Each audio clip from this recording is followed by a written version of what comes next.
Hey there guys, this is Richard, your host, with another marvelous video. I can say this without a doubt in my mind that back in the day, He-Man and the Masters of the Universe transcended its original purpose as a mere television show, emerging as an iconic symbol of the 1980s that significantly influenced the landscape of children's entertainment for decades to come. It challenged the conventional notion that animated series could only thrive on weekends, and captivated the hearts of young minds as a weekday sensation. Initially planned as a medium to launch a successful toy line, Mattel unintentionally laid the groundwork for He-Man's remarkable ascent to fame, ultimately giving rise to a colossal cultural phenomenon. The show adeptly intertwined positive social messages with its action-packed drama, placing the heroic figure of He-Man at the forefront and swiftly achieving its legendary status. Originating from the simple idea of providing a captivating backstory to a toy line, this franchise not only embedded itself firmly in pop culture, but also gave birth to more additional animated series, a few cinematic releases, and a plethora of comic books. These various extensions of the brand continue to exert a significant influence in contemporary times, with even the recent Netflix remake further emphasizing that even after 3 decades, He-Man's enduring appeal remains undiminished. But amidst all this fame, the character who's been the backbone of this entire franchise is, of course, He-Man, the beautiful blonde guy who channeled the power of Grayskull to transform into a mighty heroic warrior who laid his life down to protect Eternia. His character's enjoyed a long run and managed to stay relevant till this day, so it was only fair we did a video documenting his entire life evolving through various shows and films in the past 43 years of his presence on screen. So, without wasting another moment, let's get right to it. Before we go into our explanation, we have a very small request. If you like our content, please support us by subscribing to our channel. This is a small click for you, but for us, it means a lot. Thank you. Let's begin.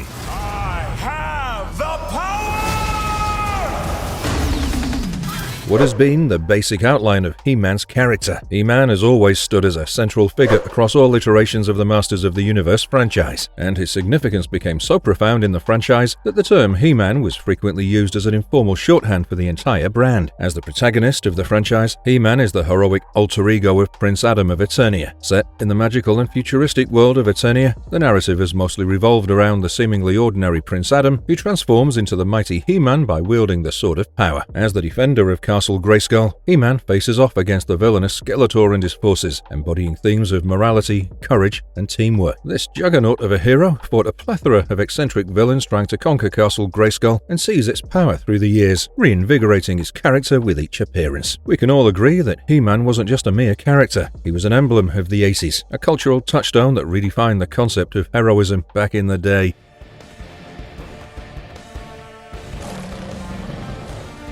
He-Man's extraordinary animated journey continues to this day. Apart from the toy lines and mini comic strips, He-Man's famed journey as the prime protector of Castle Grayskull and wielder of the Sword of Power, beside the other champions of Eternia, began in his animated appearances. Now, it's impossible for us to cover every episode by its core, but we'll try our best to cover the most. So, let's take a look at his raging superhero arc in all his animated shows till date.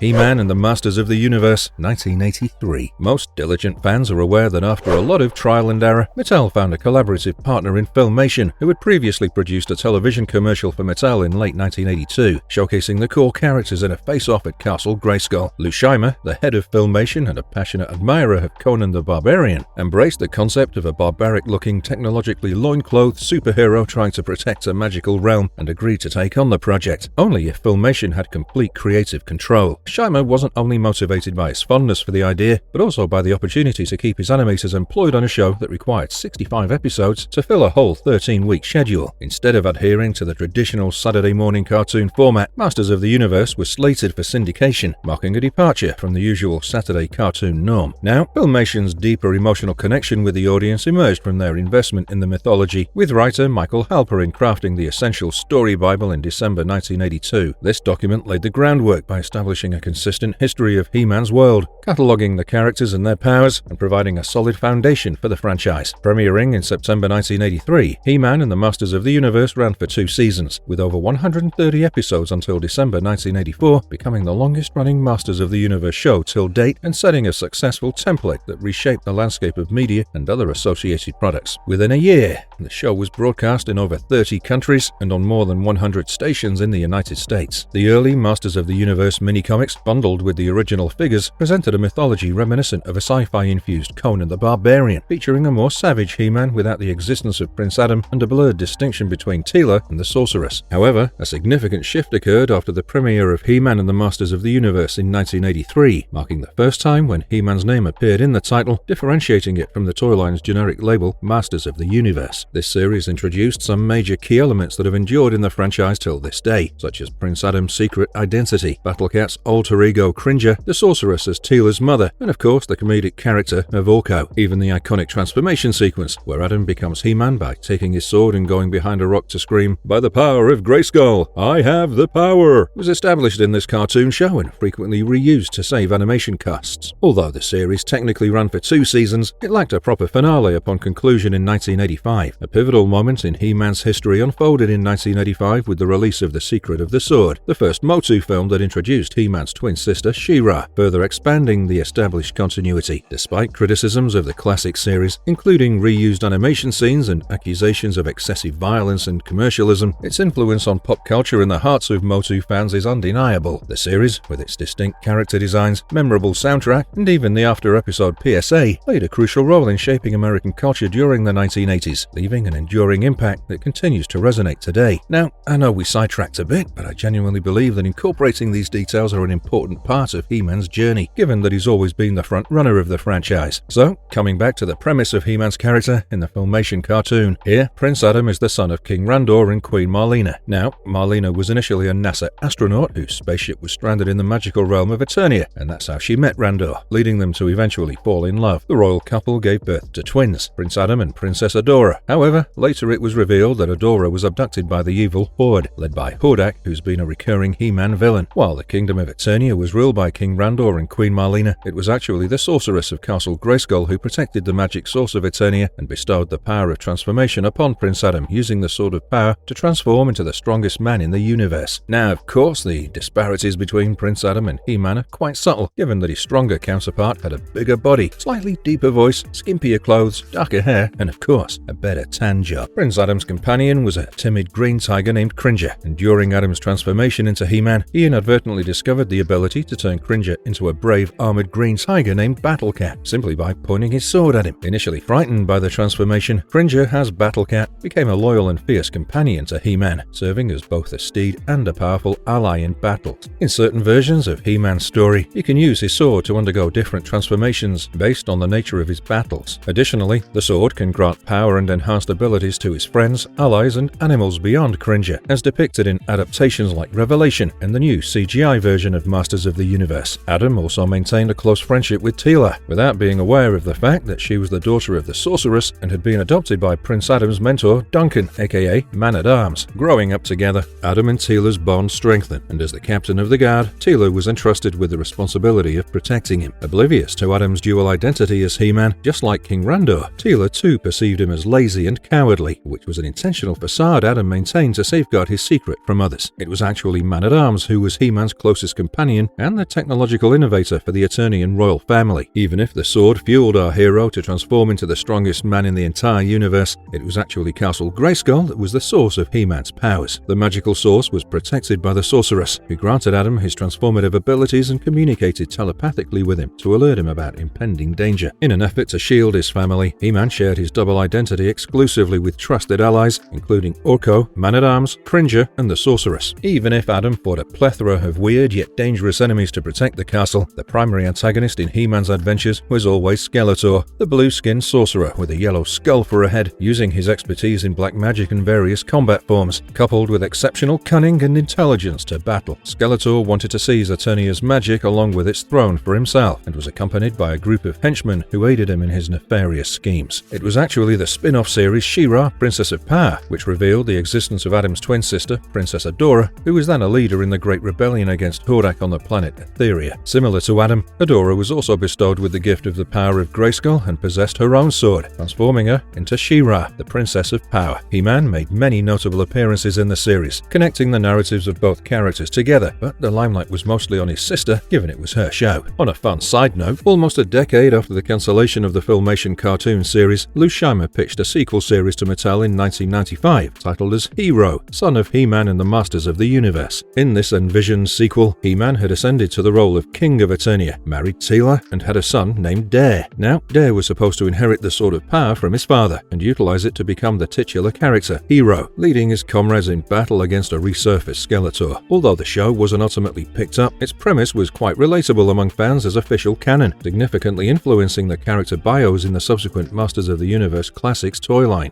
Hang on, Orko! We're on our way!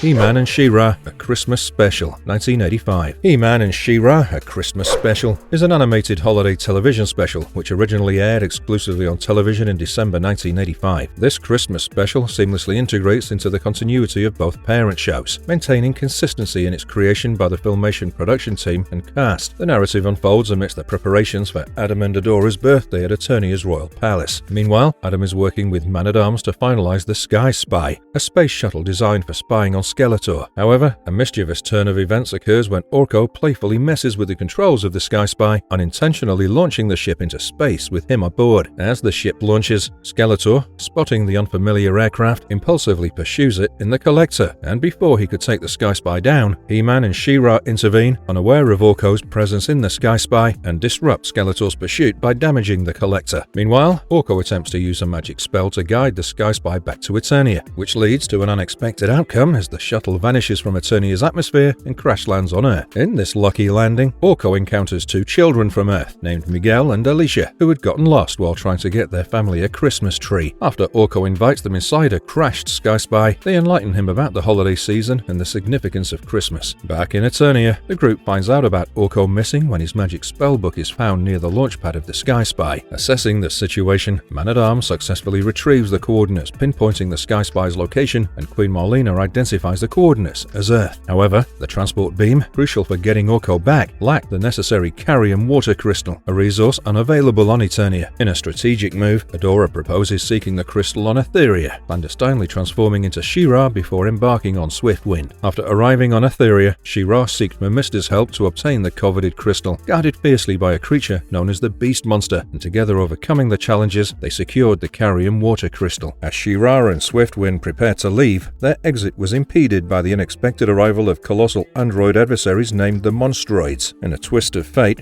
the Manchines, who were allies of She-Ra, had tipped off the Monstroids about their presence and the Monstroids captured them. But using their powers, She-Ra and Swiftwind made a daring escape when they were left alone by the Monstroids at their headquarters. When Adora returns with the crystal, Man-at-Arms works his tech magic to get the transport beam up and running. Like clockwork, Orko and the Sky Spy are zapped back in, but not without a surprise, because Orko managed to bring Miguel, Alicia, and their Christmas tree along for the ride. After some explaining, the kids learn they might have to wait a bit before the crystal recharges for their trip back to Earth, worried that they'll miss Christmas. Queen Marlena, understanding their plight, decides to turn Adam and Adora's birthday bash into an impromptu Christmas party. Meanwhile, Skeletor and Hordak get summoned by their big boss, Horde Prime. He's convinced that the Christmas spirit now on Eternia could mess up his power grappling plans. So, Prime orders them to capture the Earth kids, dangling a reward in front of them, which sets off a heated competition between Skeletor and Hordak. Just as Bo wraps up a song about Christmas, Hordak pops in with a tractor beam, snatching up Miguel, Alicia, and Orko. But their getaway is short-lived, as the Monstroids swoop in, taking the kids hostage to handle Horde Prime themselves, thus forcing Hordak to beat a retreat. Fortunately, the machines roll in to save Orko and the children right on time. Even if the Monstroids try to stop them, they're saved by He-Man and She-Ra, who were tipped off by Peekaboo about the kids' location, and swoop in just in time to save the kids with a little help from the other Manchines. In the middle of the skirmish, Skeletor takes the opportunity to nab Miguel, Alicia, and a Manchine pup named Relay. But again, Hordak reappears, shooting down Skeletor's Sky Scooter, crash landing them in a snowy mountain range. Now, this had left Skeletor with no choice but to walk with his captives to Horde Prime. During this unexpected journey, Skeletor surprises everyone, including himself, by showing moments of kindness as he decks the kids out in winter jackets, brings Relay along, and even shields them from a snow beast. All the while, he's quizzing the kids about about Christmas, struggling to convince them, and maybe even himself, that he's still the bad guy. Just as Horde Prime sweeps in with his imposing ship, He-Man, She-Ra, and Orko race to catch up. However, Hordak makes a dramatic entrance, knocking out Skeletor with a skillful deflection of laser blasts. He then keeps He-Man and She-Ra on their toes by unleashing his Horde troopers. In the nick of time, Relay manages to rouse Skeletor, who surprisingly takes the heroic path and thwarts Horde Prime by shooting down his incoming ship. An enraged Horde Prime then attempts to retaliate against Skeletor, but He-Man and She-Ra join in, lifting his ship and tossing it into the cosmos before he can make another strike. To He-Man's astonishment, the children thank Skeletor for saving them, and Skeletor, in turn, is relieved to discover that Christmas is a once-a-year affair. Back at the palace, amid the festive Christmas party, Adam, dressed as Santa Claus, gifts the children flying belts. Using the transporter, Man-at-Arms then sends Miguel and Alicia back to their earthly home, where they're joyously welcomed by their parents. In the special's concluding moments, Prince Adam and Orko share a heartfelt Christmas moral, as Adam emphasizes that beyond the presents and celebrations, Christmas embodies caring, sharing, and goodwill, with its spirit residing within everyone. On a lighter note, Orko chimes in, declaring that what brings him joy during Christmas is undoubtedly the presents.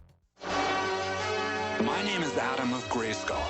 When good is threatened, The New Adventures of He-Man, 1990. In 1989, The New Adventures continued the He-Man saga, picking up where the original series left off, but with a twist. By 1987, both He-Man and the Masters of the Universe and She-Ra, Princess of Power, had concluded, and their associated toy lines were facing significant challenges. Even the underwhelming live-action Masters of the Universe movie, released in 1987, couldn't reverse the trend. So, after the conclusion of the Masters of the Universe toy line in 1990, Mattel sought to reignite the world's interest in He-Man through the creation of a new toy line, simply titled as He-Man. But this time, it was He-Man's adventures in space. And this was a very bold gamble given the fact that this move would completely reinvent the franchise, and The New Adventures of He-Man did that with a semi-sequel series. The narrative began within the mini-comics bundled along with the figures, which detailed He-Man's departure from Eternia as he pursued Skeletor into the depths of space. While technically meant to exist in the same continuity as the original series, both He-Man and Skeletor underwent significant transformations, featuring entirely different appearances and personalities, even before being transported to Primus, which was a planet boasting technology far beyond Eternia's. As it usually goes, Skeletor, with his ambitions of conquering the distant world of Primus due to its abundant technological resources, became the focus of He-Man's interstellar quest. Moreover, in the mini-comics that came with the toy figures, He-Man abandoned the persona of Prince Adam entirely after establishing himself on Primus and leading a team of defenders known as the Galactic Guardians. Even He-Man's visual representation underwent a transformation for this toy line and show, featuring a space helmet and golden armor to impart a futuristic aesthetic, along with a redesigned Sword of Power. While the cartoon show also generally aligned with the storyline from the mini-comics, this series retained the dual identity of Prince Adam and He-Man. On the planet Primus, Prince Adam assumed the guise of a traveling merchant and the nephew of Master Serbian to conceal his secret identity, but his transformation oath underwent a slight alteration, now proclaiming "by the power of Eternia" instead of Grayskull. Coming to the main concept, in the animated series, He-Man was summoned to help the Galactic Guardians and formed an alliance to protect Primus from the evil mutants of Denebria, who were being led by Flog. Naturally, Skeletor, being the menacing evil he is, chose to side with the mutants. After He-Man left for Primus, he traded his iconic Fury loincloth for futuristic blue pants, while choosing to remain shirtless and prepared for the new planetary battleground. Meanwhile, Skeletor used his magic to follow He-Man and predictably assumed leadership of the mutants after reaching Primus. In this fresh narrative on a new planet, He-Man and Skeletor found themselves surrounded by a cast of entirely new and colourful characters, though not quite reaching the level of their predecessors like Man-at-Arms, Triclops, and Battlecat. Instead, figures like Hydron, Flog, Slushhead, and Flipshot took the spotlight, who honestly felt like ideas from the cutting room floor of the original series. While the events of New Adventures were somewhat detached from Filmation's earlier series, it did provide moments like Adam revealing his He-Man identity to his parents before leaving for Primus. Teela also made a guest appearance, although she seemed like an entirely different character than before. Even if this new version of a futuristic He-Man tried to bring in a fresh perspective to its fans by deviating from the original series' successful formula, the series struggled to match its success. Its lone season produced 65 episodes, granting the show more closure than the first series. In the final episode, The Final Invasion, the Galactic Guardians decisively defeated Flog and his mutants. And of course, He-Man confronted Skeletor in a showdown, leaving the villain trapped on a disabled spaceship with little chance of escape. Although we didn't see He-Man return back to Eternia in this episode, the primary storylines found its resolution. Despite the half-baked roster and narrative, New Adventures' animation style marked a substantial improvement. However, the series never quite captured the essence of the OG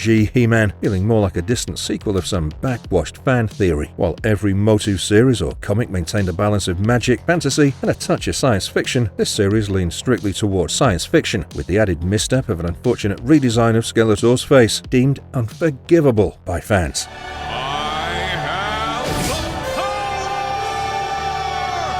He-Man and the Masters of the Universe, 2002. Perhaps you thought this one slipped through the cracks. Well, almost 2 decades after the classic series, Masters of the Universe made its triumphant return to TV screens as part of Cartoon Network's afternoon Toonami block in 2002. It took another 12 years before a new He-Man animated show emerged, and Cartoon Network, alongside Mike Young Productions, delivered an impressive take on the beloved franchise with He-Man and the Masters of the Universe. The series faced an ambitious challenge to not only recreate the success of the 1980s show, but also establish itself with a fresh young audience, while satisfying longtime fans craving MOTU content and competing with the evolving landscape of animation. This wasn't a mere rehash of the Filmation era, because the show crafted its own continuity and a more streamlined mythology. Writers Larry DiTillio and Michael Reeves, who contributed to the original series, returned for this incarnation, injecting stories with an edge and reimagining the Masters as a cohesive team rather than rotating guests supporting He-Man. Often overlooked or forgotten, the 2002 series shared a similar goal with Masters of the Universe Revelation, attempting to fully enrich the MOTU world. The animation of Mike Young Productions embraced a pronounced anime influence, resulting in action-packed scenes with dramatic close-ups mid-battle. The heroes engaged in epic brawls with the villains, and character redesigns were both beautiful and practical, remaining faithful to the original toy line or series. Notably, there was a size differential, with Beastman towering like a mini Hulk instead of standing at He-Man's height. Even Prince Adam's transformation into He-Man showcased a massive physical change, emphasizing on his scrawny, slacker teen form. Remaining dedicated to the original 80s series, each episode concluded with a PSA message, serving as a nod to older fans and a genuine attempt to impart lessons to young viewers. Even the opening sequence mirrored He-Man's original transformation speech, paying homage to the roots of the beloved franchise. Now, coming to the plot, the saga begins with an assault on the Council of Wisdom, valiantly thwarted by Captain Randor and his troops. Engaging in a fierce sword fight, Captain Randor faces off against Keldor, who tries to kill Randor with a vial of acid. Swiftly turning the tide, Randor deflects the acid back into Keldor's face, prompting a hasty retreat. Later, the mystical Zoar informs Captain Randor about the vanished council and the declaration of Eternia transforming into a monarchy, with Randor ascending to the throne. In the subsequent years, Eternia enjoys an era free from tyranny, with King Randor leading a peaceful and prosperous reign. The people of Eternia feel secure, with their major threat seemingly confined behind the Great Barrier near Snake Mountain. Skeletor, however, finally manages to breach this barrier and starts wreaking havoc by kidnapping King Randor. Sensing the breach from within Castle Grayskull, the sorceress informs Man-at-Arms that the moment of destiny has arrived. Now, like his original counterpart, Prince Adam was the somewhat carefree heir to the throne and was rigorously trained by his best friend Teela. After Randor's abduction, Man-at-Arms, Teela's father, approaches Adam and leads him to Castle Grayskull, where Adam receives a startling revelation from the sorceress of an imminent evil that only the destined warrior He-Man can vanquish. Overwhelmed by the weight of his destiny, Adam initially rejects the responsibility and returns home to witness the grim aftermath of Skeletor's assault on the palace. Now, fueled by determination to chase his father's kidnappers, Adam, along with Man-at-Arms and Teela, embarks on a journey through the treacherous forests, only to fall into an ambush. As the conflict unfolds, Adam, protected by Man-at-Arms, retraces his steps back to Grayskull. Alongside him are his loyal companions, the timid Cringer and the eccentric magician Orko. Soon, Adam embraces his transformation into He-Man and accepts his destined role. Empowered by the Sword of Power, He-Man transforms Cringer into his steed as Battle Cat and rescues his captive father from the clutches of Skeletor. Throughout the first season, He-Man's alliance expands, and Castle Grayskull's defenses strengthen with new warriors joining his cause. The enigmatic sorceress, later revealed to be Teela's mother, unveils Teela's latent destiny as her successor, leading to moments of physical and mental turmoil. Meanwhile, Skeletor intensifies his pursuit of Grayskull's power, often thwarted by the heroic Masters. The season concludes with a suspenseful cliffhanger as Skeletor orchestrates a coalition of evil adversaries against He-Man, capturing several Masters. In a desperate bid to save his allies, He-Man and Teela venture into Snake Mountain, where Adam faces the challenge of defending Castle Grayskull from Skeletor without his empowering Sword of Power. Following the gripping Season 1 cliffhanger, the focus shifts to the indomitable Snake Men as the primary antagonists. Previously hinted at and confined beneath Snake Mountain, they emerge from the void with the aid of external allies and the duplicitous Evil Lyn. Informed by the sorceress, Adam learns of this this impending threat and undergoes a transformation, revealing a redesigned He-Man armor tailored to combat the Snake Men, led by the menacing King Hiss. Skeletor, though still making occasional appearances, is gradually phased out, with plans for his return if the series had continued. This season, although shorter, adopts a more serialized format, weaving a continuous narrative because the characters undergo substantial development, and past figures like Fisto, Man-at-Arms' brother and a disgraced court soldier, re-enter the storyline. Out of the Past, the third episode, unveils the sorceress's backstory, depicting her nursing an amnesia-stricken soldier back to health and eventually falling in love. The soldier's mysterious departure before the birth of Teela leaves his identity uncertain. Even if fans assume it may be Man-at-Arms, Fisto or someone else, it still casts doubts on Teela's biological father. The season also delves into the concealed origins of Skeletor, Snake Mountain, and the potent force within Castle Grayskull. Even though this 2002 reboot received critical acclaim, earning an Emmy Award and producing 39 episodes, the series was untimely cancelled midway through its second season. The erratic changes in Cartoon Network's airing schedule contributed to a decline in ratings, leaving fans disappointed without any conclusive resolution. Unfortunately, the series is currently not included in any of the streaming services, but there are many episodes uploaded on YouTube.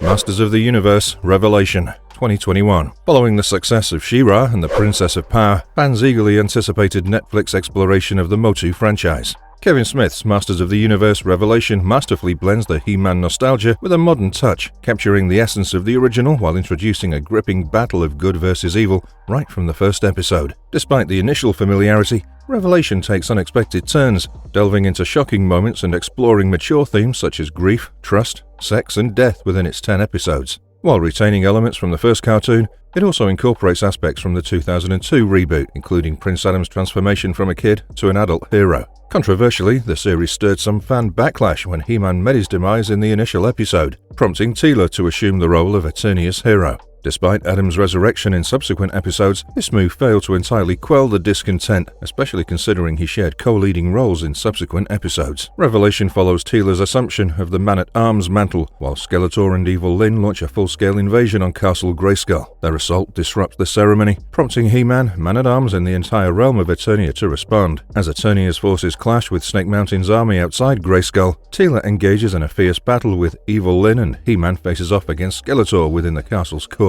Here, a mystical orb guarded by a locking mechanism constructed by the Elders of Grayskull channels the essence of all magic flowing through Eternia. In a moment of intense confrontation, Skeletor declares his ultimate battle with He-Man, leading to a tragic event where He-Man's ally, Mossman, is incinerated. So, an enraged He-Man impales Skeletor on the locking mechanism of the orb, revealing Castle Grayskull's true nature as the Hall of Wisdom. Intent on seizing Eternia's magic for himself, Skeletor shatters the orb, triggering an explosion that jeopardizes reality itself. The sorceress intervenes, manipulating time to grant He-Man the opportunity to harness the Sword of Power as a conduit. In a sacrificial act, He-Man divides the sword, seemingly ending both him and Skeletor. After He-Man's unfortunate death, his true identity as Prince Adam is revealed to Teela and King Randor. Out of rage and grief, King Randor banishes Man-at-Arms from his mantle, and Teela, feeling betrayed from all the secrets, departs from the Royal Guard and Grayskull. Well, of course, Adam could not have known that his sacrifice would have such unforeseen consequences after he shattered the Power Sword, triggering the gradual decay of all power in Eternia. Plus, his death clearly impacted every character. The series excelled at portraying these characters as complex individuals with relatable human emotions. After Adam's death, Teela has now teamed up with a new friend, Andra, and has built a new life retrieving lost artifacts for people in exchange for money. After snagging the glove of Globola from Stinkor for the priestess, Teela and Andra get roped into another job by an old woman named Majestra, who gives them a job to swipe an ancient goblet from the notorious Snake Mountain. After Skeletor's death, it was Triclops running the show, leading a cult devoted to the tech god Motherboard in the wake of dwindling magic. His followers transform into half-machine hybrids by sipping from the cup Teela and Andra are after. Soon Teela reveals herself, triggering a brawl with Triclops and Trapjaw. Amidst this chaos, Blast Attack self-destructs,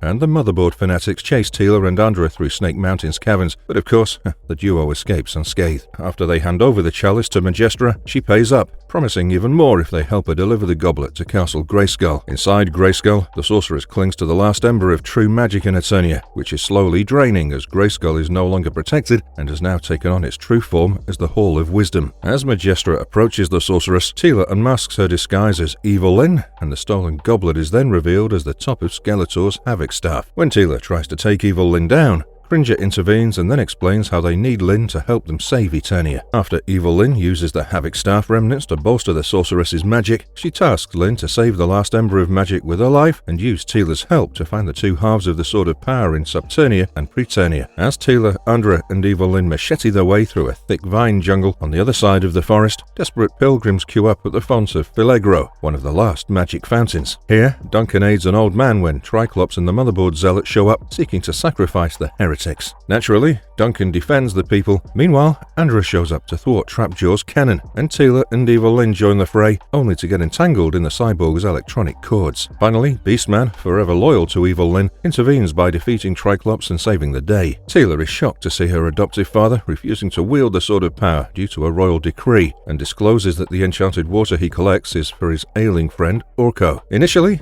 Duncan hesitates to join, but with Orko's plea and Roboto's willingness to forge, he agrees. As Duncan opts to protect the sorceress, the team sets off for Subternia. In Subternia, our heroes confront a myriad of illusions that separate them. While Roboto, Beastman, and Andra grapple with shadow beasts, evil Lynn and Orko are transported to Trolla, Orko's home. On the other hand, Teela is isolated by Scareglow, who controls Subternia and demands Teela to submit her remaining fear to nourish himself in exchange for his share of the Sword of Power. In a parallel subplot, evil Lynn and Orko discover that the font of mystical energy, the life force of all Trollans, has run dry, leaving Orko as the last of his kind. Before they could take a breather, deceased Trollan spirits unite to form a monster to attack evil Lynn and Orko. Simultaneously, Roboto and Andra vanquish the shadow beasts, and Teela confronts nightmare versions of He-Man and herself. Overcoming her fear, Teela dispels the illusions and reunites the team. Finally, evil Lynn utilizes her portion of the magic left in her staff to open a gate to Preternia, but is pursued by Scareglow. To save his friends and help Eternia, Orko chooses to sacrifice himself and stays behind to hold off Scareglow while the others escape. Upon entering Preternia, Teela encounters a surprised Prince Adam. Having perished in the final battle with Skeletor, Prince Adam now resides in the Hall of Heroes in Preternia. After the heroes mourn Orko's sacrifice, Teela, along with Adam, retrieves the second half of the Sword of Power from Hero and seeks out King Grayskull. While they use Roboto's energy at the Forge to restore the Sword of Power, Adam, conflicted about leaving the paradise of Preternia, consults with Mossman. Although the Sword of Power is renewed, but at the cost of Roboto's life. Soon, Adam makes the decision to forsake his Preterian peace and tags along with Teela to return to Eternia. They soon find themselves outside the Hall of Wisdom, where they encounter Triclops attacking Castle Grayskull. After Cringer and Duncan greet Adam, he wields the power of the sword to restore the magic, rejuvenating the sorceress and transforming the Hall of Wisdom back into Castle Grayskull. And just when things feel right, the Havoc Staff reappears, and Skeletor emerges, stabbing Adam from the back. Skeletor apparently hid his life essence inside evil Lynn's staff after his death. Part 1 of Revelation ends with Skeletor seizing the Sword of Power, declaring himself Master of the Universe, and looms over Grayskull's sky as evil Lynn and Beastman join him. Part 2 unfolds as Skeletor, now armed with the Sword of Power, endeavors to fulfill his long-held desire to kill Prince Adam. While Adam is injured, Teela, Duncan, Andra, Cringer, and the Sorceress unite to resist his onslaught. Despite the team's efforts, Skeletor's newfound strength proves overwhelming. As he prepares to strike down Adam, the Sorceress expends her last reserves of strength to teleport them out of Castle Grayskull. Seizing this opportunity, Skeletor ruthlessly murders the Sorceress and appoints evil Lynn as the new guardian of Grayskull. After Duncan mourns over the death of his beloved sorceress, he's taken captive by Skeletor, who, with the intent on locating the heroes, discovers their presence in the palace in Eternia City and promptly transforms the remaining civilians into an undead army to serve him. Upon arriving at the palace, Teela demonstrates new magical abilities by efficiently healing Adam's stab wound. It's then revealed that Teela in fact is the daughter of the sorceress and Duncan, which makes sense why she suddenly has magical abilities. As Skeletor advances, with no scheme being able to stop him, Adam resorts to tapping into the power of Grayskull without the sword, transforming into an indomitable yet primal force. With their intense battle causing citywide destruction, Teela employs her mother's transportation spell, successfully relocating them to the Mystic Mountains. Here, they lose sight of Adam in his primal state, and drawn by the sound of horns, they reach the Eternian base camp, where King Randor is stationed. Now, Adam is absolutely primal. Consumed by anger, he approaches to confront his father with brute force, but Randor, having learned from his past mistakes, finally shows the love Adam deserves, which magically reverts the steroid-brained He-Man to his normal state. Soon, the entire group starts putting their heads together in planning to overthrow Skeletor. Meanwhile, at the castle, Skeletor puzzles over how Adam accessed Grayskull's power without the sword. He then shares glimpses of the universe with Lynn, who, as Grayskull's new sorceress, endures Skeletor's constant belittlement. After realizing Sensing Skeletor's selfish motives and understanding that his power is basically going to waste after his petty jealousy for Adam, all evil Lyn had to do was simply seduce him into giving the sword up. So, after channeling the power of Grayskull, she transforms into a supreme being known as Dark Lyn and goes absolutely berserk, obliterating Preternia to prevent souls from finding rest. With the celestial apex approaching and the threat of Dark Lyn intending to erase existence, Skeletor seeks Adam to devise a plan to save the world from impending doom. Teela, now embracing her true identity, taps into her latent magical abilities to send a psychic plea to all beings on Eternia for support against Dark Lyn. As the plan takes shape, Adam and Skeletor act as a distraction, heading to Castle Grayskull's front. Meanwhile, as King Randor and his army besiege the castle gates, Dark Lyn mobilizes an undead army from Subternia, led by Scareglow, to support her cause. Inside the castle, Adam and Skeletor find themselves struggling against Lyn, while a feral beastman threatens Cringer. Amidst the chaos, Orko appears right out of nowhere and shifts the balance of the battle. In the midst of the skirmish, the Sword of Power is finally dislodged from Lyn's grasp and retrieved by Adam, who harnesses the power and surprisingly extends it to Skeletor and Cringe, forging an unlikely alliance to save the universe. Meanwhile, Teela, now embracing her newfound power as the Sorceress of Grayskull, engages Lyn in a high-flying battle across the cosmos, which allows Adam to concentrate on the external conflict surrounding the castle. However, Skeletor seizes this moment and turns against him, because after all, he only ever cared about defeating Adam. That is very literally his purpose in life. In a dramatic confrontation, Adam and Skeletor clash until Adam's mother intervenes, taking a shot at Skeletor. Adam then rejoins the army, contributing to the defeat of numerous adversaries alongside King Randor, Duncan, Andra, and Orko.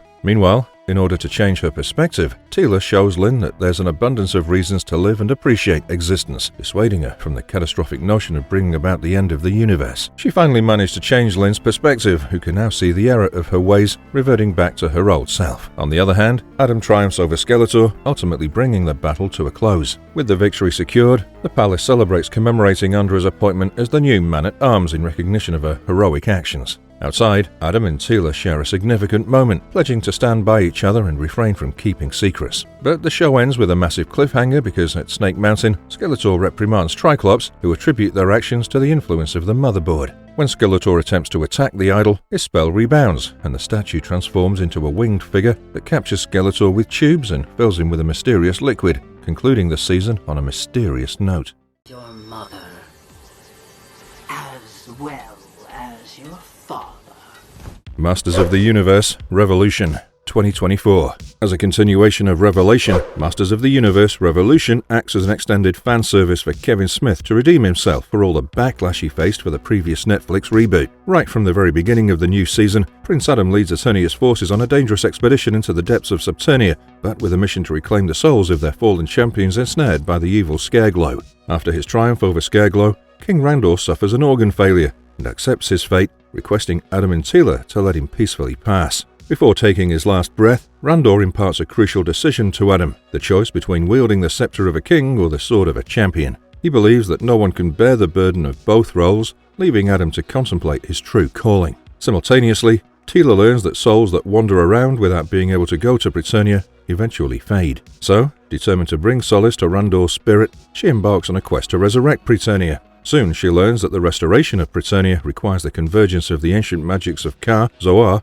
and Havok. Teela then leaves for Darksmoke in order to track down Lord Granamyr, the Dragon Guardian of Ka, who indulges in the venerable snake magic. There she finds evil Lyn, who's trying to seek redemption of her sins by nursing a sick, dying Granamyr. Meanwhile, Skeletor, or should I say Skeletech, is now augmented with technological enhancements and serves the enigmatic motherboard, who's actually a puppet in Hordak's grand design to subjugate Eternia under the Horde Empire. On the other hand, amidst the solemn ceremony of King Randor's funeral, Adam confesses his reluctance to follow in his father's footsteps. The moment is abruptly interrupted by the unexpected appearance of Keldor, Randor's long-presumed dead half-brother and King Myro's illegitimate son. Surviving against all odds, Keldor distinguishes himself in a clash against Skeletor's technologically enhanced forces, urging Adam to give up his throne to his uncle. However, Keldor's true identity as Skeletor is soon revealed as a pawn in Hordak's elaborate scheme to seize control of Eternia. When Skeletor tries to upsell himself in front of Hordak, he unknowingly embarrasses Motherboard, who bashes him up. Motherboard's harsh punishment inadvertently unlocks Skeletor's repressed memories, disclosing that he's always been Keldor. He was King Randor's half-brother, who hails from the distant island planet of Anwat-Gar, so in fact he had the right to the Eternian throne. However,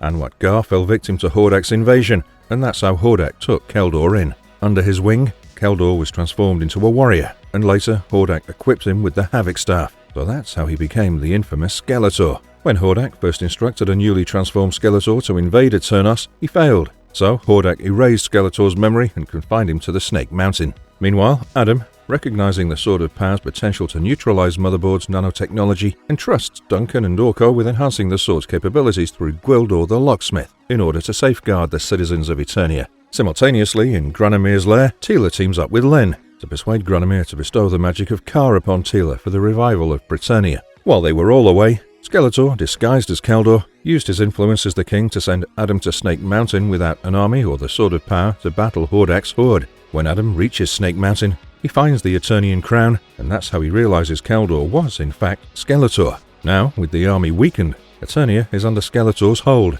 who calls for Motherboard and Hordak's entire horde to take over the nation. Exploiting this newfound authority, they tampered with the realm's magic, and as Motherboard taps into Grayskull's magical data, it strips Adam of his powers while transforming the Eternian population into automatons. While Hordak and Skeletor take over Eternia, Gwildor races against time to augment the sword, and Orko valiantly confronts Hordak's monstrous minions. Unfortunately, by then, Adam is imprisoned with Cringer and his mother, but is soon rescued by Andra. Now, Skeletor, having ascended to the throne, realizes he's been a pawn in Hordak's game. In a defiant act, he decapitates Motherboard, confronting Hordak and recalling how he was swayed by him long ago. Hordak, being a proponent of technology and despiser of magic, is caught off guard, and Skeletor masterfully blends both magic and technology to ultimately defeat him. In the chaos, Lyn takes the opportunity to seize the Staff of Havoc, but Skeletor, imbued with a newfound power, emerges with a massive upgrade. He literally doesn't need the staff to channel magic, and basically could conjure it all by himself. Meanwhile, Adam goes into his late father's private inventory, only to emerge in an armored tech battlesuit to fight off Hordak's tech minions.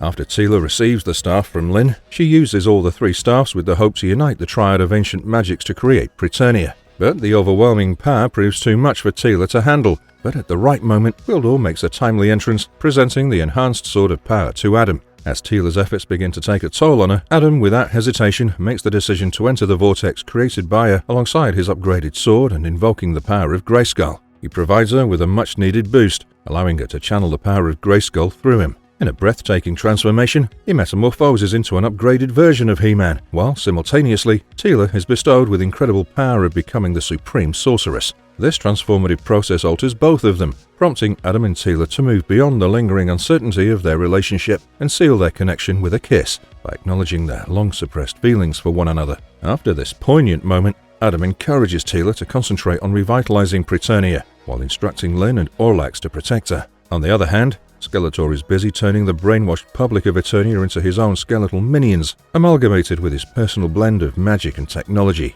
But Adam stops this by intervening decisively and shattering the spell that held the populace captive, ultimately disrupting Skeletor's control over them. In a climactic showdown, Skeletor, armed with his magical nanotechnology, squares off against Adam, who brandishes his enhanced Sword of Power. In the middle of this epic battle, Orko and Lyn shield Teela from Skeletor's crazy army as she tries to resurrect Britannia. However, Skeletor, channeling his powerful might, summons the ancient Techno-Titans, and as the conflict intensifies, even Granimir, the ancient dragon, arrives to tip the scales in favor of the heroes. Meanwhile, as Adam teetered on the brink of defeat, Teela completed the final stages of her spell, successfully resurrecting Britannia. With Teela's ritual reaching its climax, the spirit of King Randor, alongside the ghosts of Eternian heroes past, enters the fray, shifting the tide. In a final desperate attempt, Skeletor sought to end Adam's life, but the ghost of Randor interfered right on time to help He-Man overcome Skeletor's onslaught. Plus, with Britannia's resurrection, the souls caught between Eternia and Britannia were finally liberated. Though Skeletor was vanquished, he clung to the spirit of Randor with the hope of sending him to Subternia instead, but Adam, fueled by the immense power coursing through him, channeled it through his sword, transforming Skeletor back into Keldor and stripping him of his dark magical powers and augmented abilities, ultimately restoring peace and balance to Eternia. In the aftermath of Skeletor's defeat, Prince Adam addresses the citizens of Eternia with a bold declaration of ending the monarchy in Eternia and replacing it with a new era of democracy. Passionately advocating for this significant shift, he attributed the entire Hordak and Skeletor fiasco to his own decision to appoint the wrong king, simply because he was confused about assuming the throne. To break free from the cycle of nepotism, Adam advocated for the people to take on the responsibility of choosing their leader, as he believed that true governance should reside in the hands of the people, empowering them to shape their own destiny. This scene ends on a light-hearted note as, in a surprising turn, Andra decides to step into the political arena, running for office. As for Adam and Teela, they opt to prioritize their relationship while maintaining the peace of Eternia.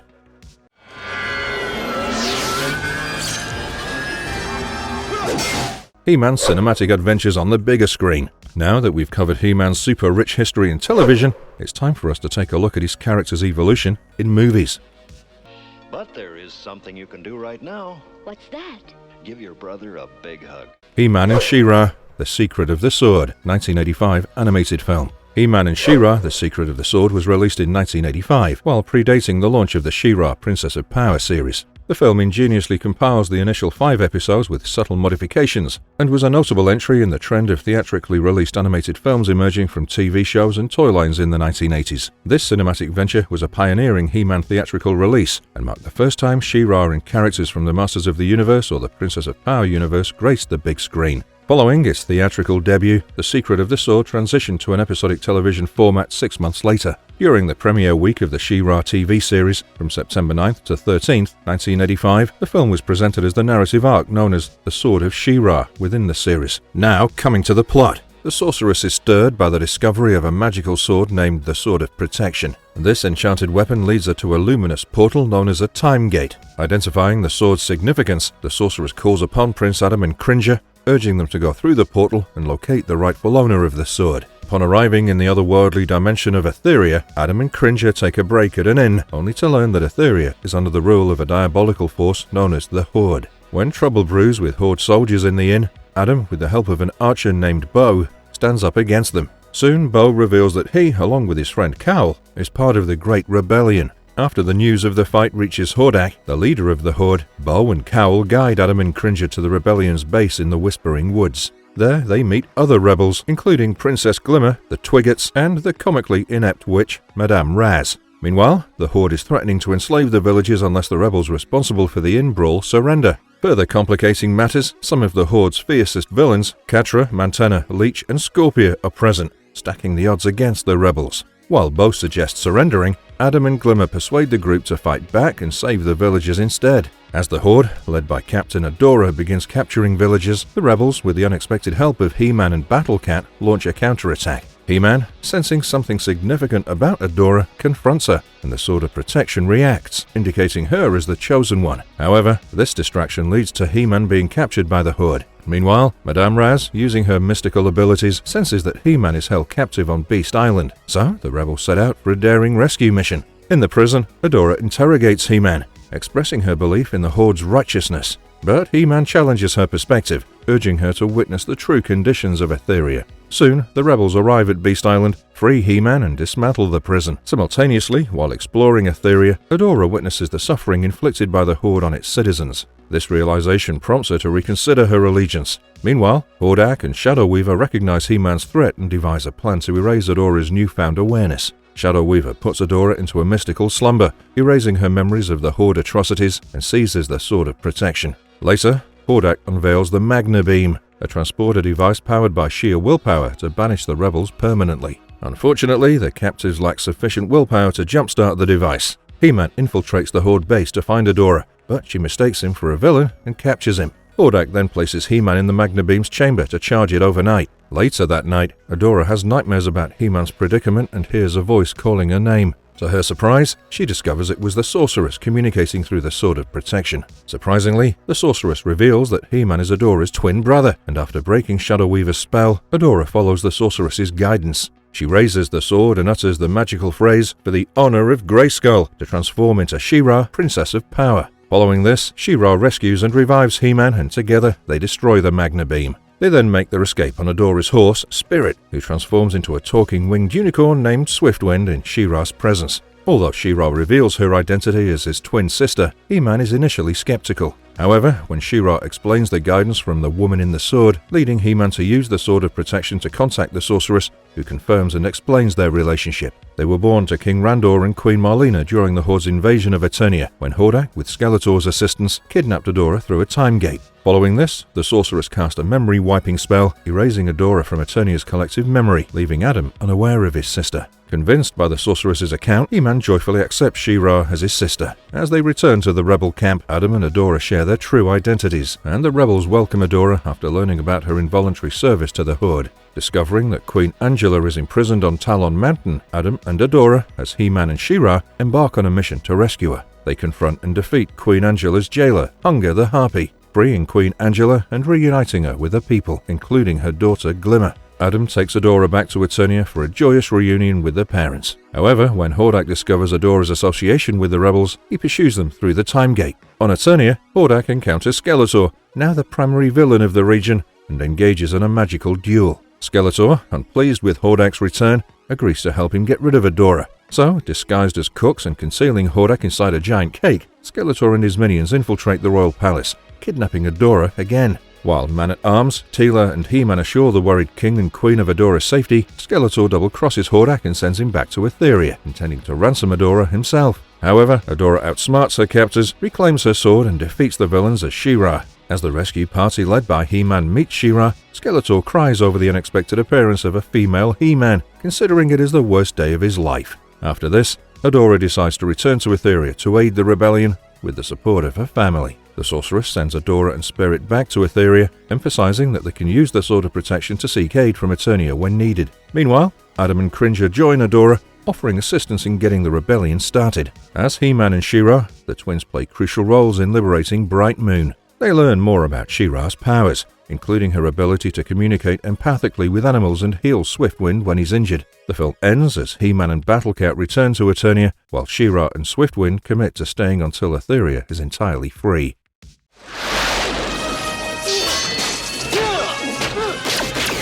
Masters of the Universe, 1987 film. This film is the first motion picture of the He-Man franchise and begins on the war-torn world of Eternia, where Skeletor has conquered Castle Grayskull, the universe's focal point of power. Skeletor has imprisoned the sorceress within a power-draining field, aiming to seize control of the entire universe by the next moonrise. But He-Man, the warrior leader, along with Man-at-Arms and his daughter Teela, manages to rescue Gwildor, a Thenorian locksmith, from Skeletor's forces. Gwildor reveals that Skeletor possesses a cosmic key, an invention capable of opening portals to any location using musical notes. And it was Evil Lyn, Skeletor's second-in-command, who stole the device, allowing Skeletor to invade Castle Grayskull. With Gwildor's prototype of the key, He-Man and his allies attempt to free the sorceress but face overwhelming odds, forcing them to escape through a portal to Earth. But the key is lost upon their arrival and later discovered by Julie Winston and her boyfriend Kevin Corrigan, two Californian teenagers. Unaware of its true nature, they accidentally transmit a signal that Evil Lyn tracks and sends Skeletor's henchmen to retrieve the key. Kevin, thinking the key is a Japanese synthesizer, takes it to his friend Charlie's music store. Meanwhile, Skeletor's henchmen, Sorod, Blade, Beastman, and Karg pursue the key. When they attack Julie, He-Man intervenes and the henchmen retreat. Skeletor, angered by their failure, kills Sorod and sends the others back to Earth with a larger force led by Evil Lyn. Back on Earth, Kevin faces police questioning about the disturbance, and Detective Lubitsch, suspicious of the cosmic key, confiscates it. Soon after, Evil Lyn and her team break into Julie's house, interrogating Kevin with a mind-controlling collar and pursuing Lubitsch. Soon, Julie and the Eternians, including He-Man, arrive to release Kevin from the mind-controlled collar and go after Lubitsch and the cosmic key. The chase leads them to Charlie's store, where Skeletor's forces catch up, triggering a fierce battle. In the next few moments, Evil Lyn recovers the key and summons Skeletor to Earth. All the Eternians are then captured, and Julie is injured by Skeletor's lightning blast, erasing the key's memory storage. Sadly, He-Man surrenders to save his friends and is taken back to Eternia as Skeletor's captive. Finally possessing immense power, Skeletor attempts to break He-Man's spirit, but fails.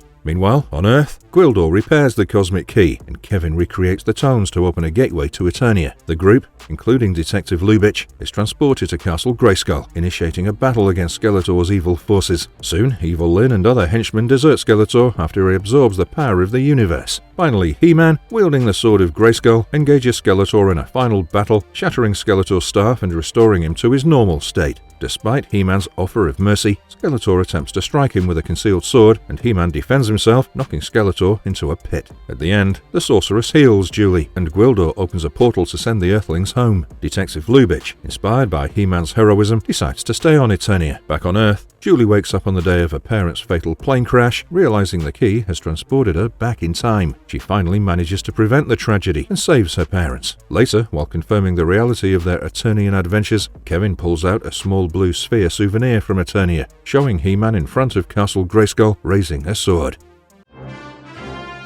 It's the Rescue Rangers! Oh my gosh! Oh my god! Chip and Dale, Rescue Rangers, 2022. He-Man and Skeletor make surprise cameo appearances in the 2022 film Chip and Dale, Rescue Rangers, delighting fans with a humorous moment. The iconic characters from He-Man and the Masters of the Universe were featured in their classic 80s animation style. In the film, they attend a fan convention, sitting at a table to sign pictures. A comedic scene unfolds when Chip and Dale run underneath the table to avoid trouble. Dale accidentally sits on He-Man's foot, prompting the 80s hero to panic and exclaim that something's under the table. Skeletor, in his typical sarcastic fashion, dismisses He-Man's concerns by calling him a boob, leading to a witty exchange between the two characters. Although many iconic animated characters have appeared in the film, Skeletor's boob remark adds a touch of nostalgic humor as he quips He-Man about walking around without pants. And by the power of Grayskull! Marvelous verdicts? Well, we've covered almost every He-Man appearance on screen, which brings us to the very end of this video. Now, I know we've neglected the CGI reboot from 2021, and for good reason, given how the show is a wild departure from the canon. But if you guys want a separate video on that, then we're more than happy to oblige. The He-Man lore is 40 years long, so covering his run through the comics, ranging from the mini-comics to the 2012 DC canon to the newspaper comic strips, all of this deserves a separate video of its own. So let us know if you guys have anything specific on the He-Man franchise that you'd like us to cover, or if we should do a video on the entire He-Man lore in the comics. And if you liked our content, don't forget to leave a like and subscribe to us if you haven't already. Have a good one and be safe. Thanks everyone.